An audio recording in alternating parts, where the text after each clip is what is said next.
माता दी दोस्तों, आप सभी को शारदीय नवरात्र की बहुत बहुत बधाई। आज हम दुर्गा सप्तशती के प्रथम अध्याय का पाठ करने वाले हैं। तो उससे पहले यदि आप हमारे चैनल पे नए हैं तो प्लीज़ चैनल सब्सक्राइब कर लीजिए, बेल आइकन प्रेस कर दीजिए और एक लाइक कर दीजिए। चलिए पाठन प्रारंभ करते हैं। दुर्गा सप्तशती के प्रथम अध्याय में मेधा ऋषि राजा सूरत और समाधि की भगवती की महिमा को बताते हुए मधुकैटभ के वध का प्रसंग सुनाया गया है। भगवान विष्णु के सो जाने पर मधु और कैटभ को मारने के लिए कमल जन्मा ब्रह्मा जी ने जिसका स्तवन किया था, उन महाकाली देवी का मैं सेवन करता हूँ। वे अपने 10 हाथों में खड्ग, चक्र, गदा, बाण, धनुष, परिघ, शूल, भुशुंडी और मस्तक पर शंख धारण करती हैं। उनके 3 नेत्र हैं। वे समस्त अंगों में दिव्य आभूषणों से विभूषित हैं। उनके शरीर की कांति नीलमणि के समान है तथा वे 10 मुख और 10 पैरों से युक्त हैं। मार्कंडेय जी बोले, सूर्य के पुत्र सर्वाणी जो कि 8वें मनु कहे जाते हैं, उनकी उत्पत्ति की कथा विस्तार पूर्वक कहता हूँ, सुनो। सूर्य कुमार महाभाग सर्वणी भगवती महामाया के अनुग्रह से जिस प्रकार मनवंतर के स्वामी हुए, वही प्रसंग सुनाता हूँ। पूर्व काल की बात है। स्वरोचित मनवंतर में सूरथ नाम के एक राजा थे। वे चैत्र वंश में उत्पन्न हुए थे। उनका समस्त भूमंडल पर अधिकार था। वे प्रजा का अपने औरस पुत्रों की भांति धर्मपूर्वक पालन करते थे। तो भी उस समय कोला विध्वंसी नामक कुल के क्षत्रिय उनके शत्रु हो गए। राजा सूरत की दंड नीति बड़ी प्रबल थी। उनका शत्रुओं के साथ संग्राम हुआ। यद्यपि कोला विध्वंसी संख्या में कम थे, तो भी राजा सूरत युद्ध में उन्हें परास्त नहीं कर पाए।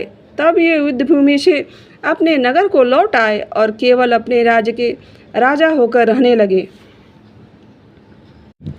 समूची पृथ्वी से उनका अधिकार जाता रहा, किंतु वहाँ भी उन प्रबल शत्रुओं ने उस समय महाभागा राजा सूरत पर आक्रमण कर दिया। राजा का बल क्षीण होता चला जा रहा था, इसलिए उनके दुष्ट बलवान एवं दुरात्मा मंत्रियों ने वहाँ उनकी राजधानी में ही राजकीय सेना और खजाने को हथिया लिया।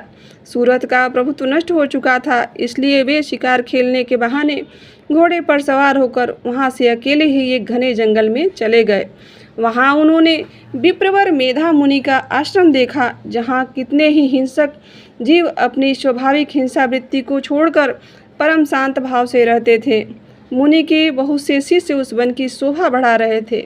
वहाँ जाने पर मुनि ने उनका साक्षात्कार किया और सत्कार किया और वे उन मुनिश्रेष्ठ के आश्रम पर इधर उधर विचरते हुए कुछ काल तक रहे।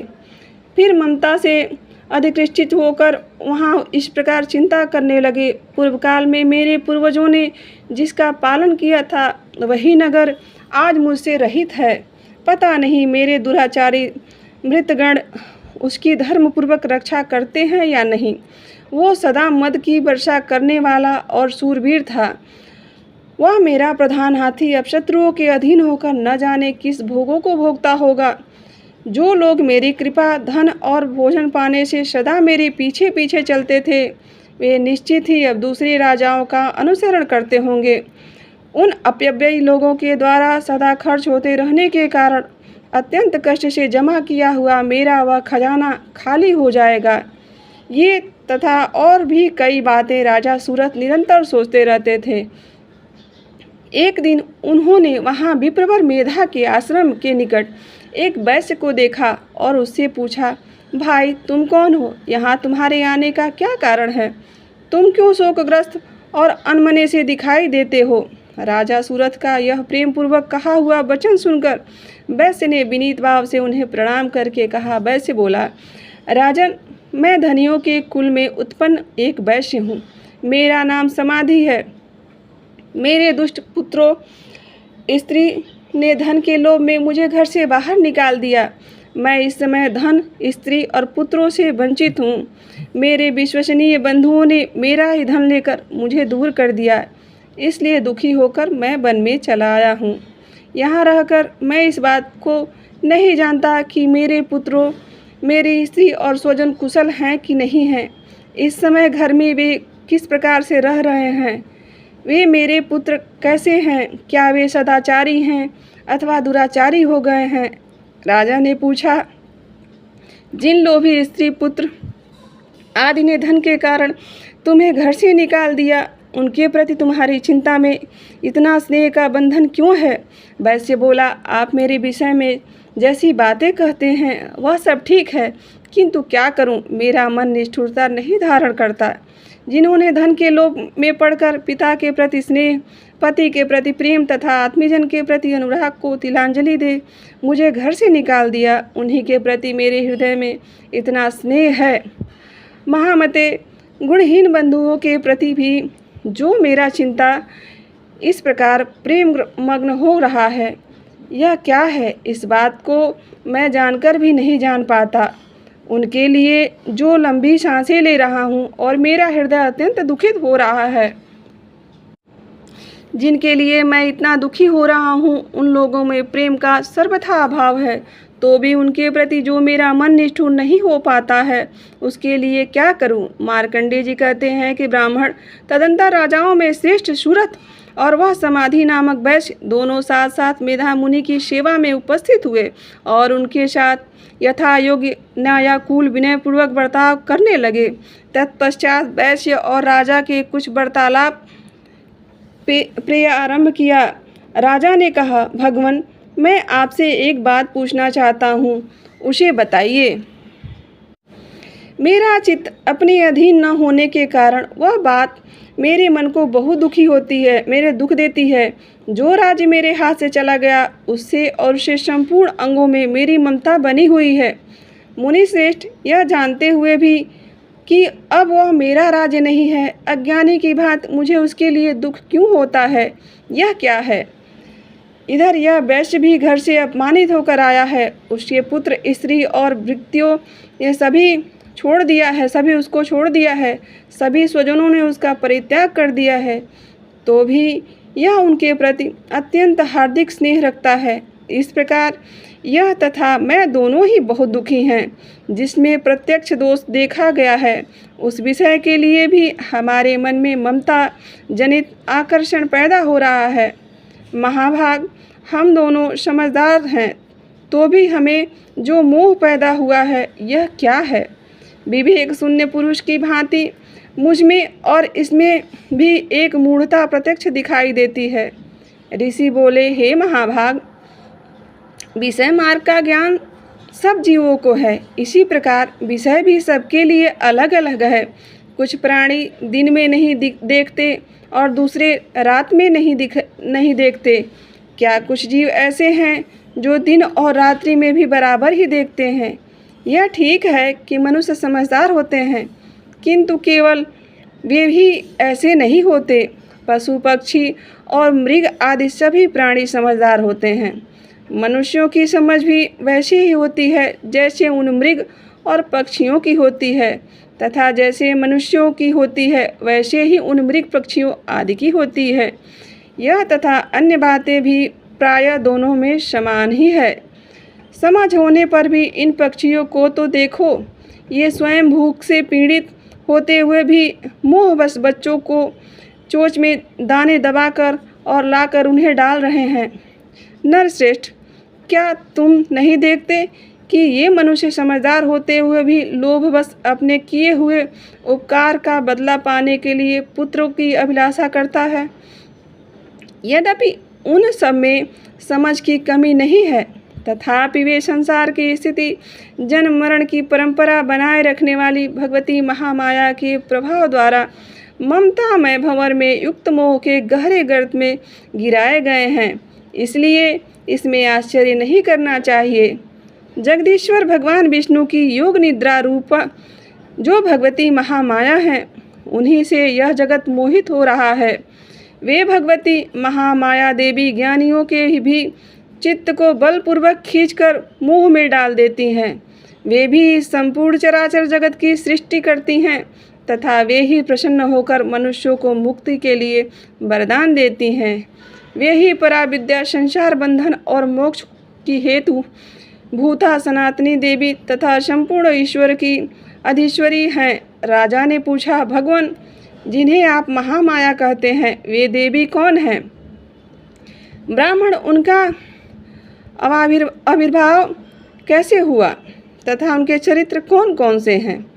ब्रह्मवेदाओं में श्रेष्ठ महर्षि उन देवी का जैसा प्रभाव हो, जैसा स्वरूप हो और जिस प्रकार प्रादुर्भाव हुआ हो, वह सब मैं आपके मुख से सुनना चाहता हूँ। ऋषि बोले, राजन, वास्तव में वे देवी नित्य स्वरूपा ही हैं। संपूर्ण जगत उन्हीं का स्वरूप है तथा उन्होंने समस्त विश्व को व्याप्त कर रखा है। तथा उनका प्राकट्य अनेक प्रकार से होता है। वह मुझसे सुनो। यद्यपि वे नित्य और अजन्मा हैं, तथापि जब देवताओं का कार्य सिद्ध करने के लिए प्रकट होती हैं, उस समय लोक में उत्पन्न हुई कहलाती हैं। कल्प के अंत में जब संपूर्ण जगत एकावर्ण में निर्मम हो जा रहा था और सबसे प्रभु भगवान विष्णु शेषनाग की सैया बिछाकर योग निद्रा का आश्रय ले सो रहे थे, उस समय उनके कानों में के मय से दो भयंकर असुर उत्पन्न हुए, जो मधु और कैटभ के नाम से विख्यात थे। वे दोनों ब्रह्मा जी का वध करने के लिए तैयार हो गए। भगवान विष्णु के नाभि कमल में विराजमान प्रजापति ब्रह्मा जी ने जब उन दोनों भयानक असुरों को अपने पास आया और भगवान को सोया हुआ देखा, तब एकाग्रचित होकर उन्होंने भगवान विष्णु को जगाने के लिए उनके नेत्रों में निवास करने वाली योग निद्रा का स्तमन आरंभ किया, जो इस विश्व की अधीश्वरी देवी को धारण करने वाली, संसार का पालन और संहार करने वाली तथा तेज स्वरूप भगवान विष्णु की अनुपम शक्ति हैं। उन्हीं भगवती निद्रा देवी की भगवान ब्रह्मा स्तुति करने लगे। ब्रह्मा जी ने कहा, देवी तुम्हें स्वाहा, तुम्हें स्वाहा, और तुम ही बड़दार हो। स्वर भी तुम्हारे ही स्वरूप हैं। तुम ही जीवनदायिनी शुदा हो। नित्याक्षर प्रणव के में आकर उकार मकार उन तीन मात्राओं के रूप में तुम्हें स्थित हो, तथा इन तीन मात्राओं के अतिरिक्त जो बिंदु रूपा नित्य अर्धमात्रा है, जिसका विशेष रूप से उच्चारण नहीं किया जा सकता, वह भी तुम ही हो। देवी तुम ही संध्या, तुम ही सावित्री तथा परम जननी हो। देवी तुम ही इस विश्व ब्रह्मांड को धारण करती हो। तुमसे ही इस जगत की सृष्टि होती है, तुम्हें से इसका पालन होता है, और सदा तुम ही कल्प के अंतर में सबको अपना ग्रास बना लेती हो। हे देवी, इस जगत की उत्पत्ति के समय तुम सृष्टि रूपा हो, पालनकार में स्थित रूपा हो तथा कल्पांत में समय संहार रूप धारण करने वाली हो। तुम ही महाविद्या, महामाया, महामेधा, महास्मृति, महामोह रूपा महादेवी और महाशूरी हो। तुम ही तीनों गुणों को उत्पन्न करने वाली सबकी प्रकृति हो। भयंकर काल रात्रि, महारात्रि और मोहरात्रि भी तुम ही हो। तुम ही स्त्री, तुम ही ईश्वरी और तुम ही बोध स्वरूपा बुद्धि हो। लज्जा, पुष्टि, तुष्टि, शांति और क्षमा भी तुम ही हो। तुम खड्गधारिणी, शूलधारिणी, घोर रूपा तथा गदा, चक्र, शंख और धनुष धारण करने वाली हो। बाण, भुषुंडी और परिध ये भी तुम्हारे अस्त्र हैं। तुम सौम्य और सौम्यंतर हो। इतना ही नहीं, जितने भी सौम्य एवं सुंदर पदार्थ हैं, उन सब की अपेक्षा तुम अत्यधिक सुंदरी हो। पर और अपर सबसे परे रहने वाली परमेश्वरी तुम ही हो। सर्वस्वरूपे देवी, यह कहीं भी सत असत रूप जो तुम कुछ वस्तुएं हैं और उन सब की जो शक्ति है वह तुम ही हो। ऐसी अवस्था में तुम्हारी यह स्तुति क्या हो सकती है? जो इस जगत की सृष्टि, पालन और संहार करते हैं, उन भगवान को भी जब तुमने निद्रा के अधीन कर दिया है, तब तुम्हारी स्तुति करने के यहाँ कोई समर्थ नहीं हो सकता।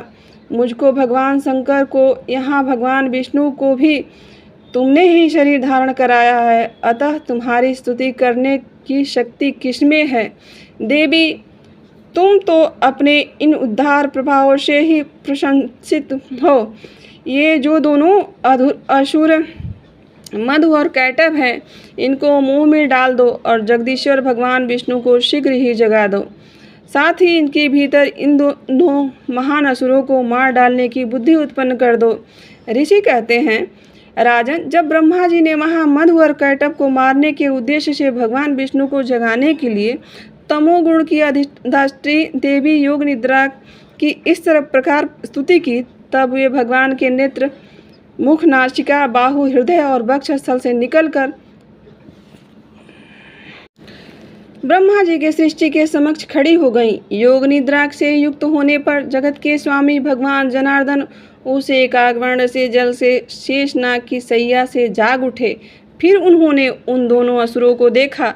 वे दुरात्मा मधु और कैटभ अत्यंत बलवान तथा पराक्रमी थे और क्रोध में से लाल आंखें किए ब्रह्मा जी को खा जाने के लिए उद्योग कर रहे थे। तब भगवान श्री हरि ने उठकर उन दोनों के साथ 5000 वर्ष तक केवल बाहु युद्ध किया। वे दोनों भी अत्यंत बल के कारण उन्मत्त हो रहे थे। इधर महामाया ने भी उन्हें मोह में डाल रखा था, इसलिए वे भगवान विष्णु से कहने लगे, हम तुम्हारी वीरता से संतुष्ट हैं। हम लोगों से कोई वर मांगो। श्री भगवान बोले, यदि तुम दोनों मुझ पर प्रसन्न हो तो अब मेरे हाथ से मारे जाओ।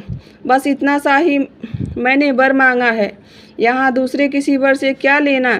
ऋषि कहते हैं कि इस प्रकार धोखे में आ जाने पर उन्होंने संपूर्ण जगत के जल ही जल देखा। तब कमल नयन भगवान ने कहा, जहाँ पृथ्वी जल में डूबी हुई न हो, जहाँ सूखा स्थान हो, वहीं हमारा वध करो।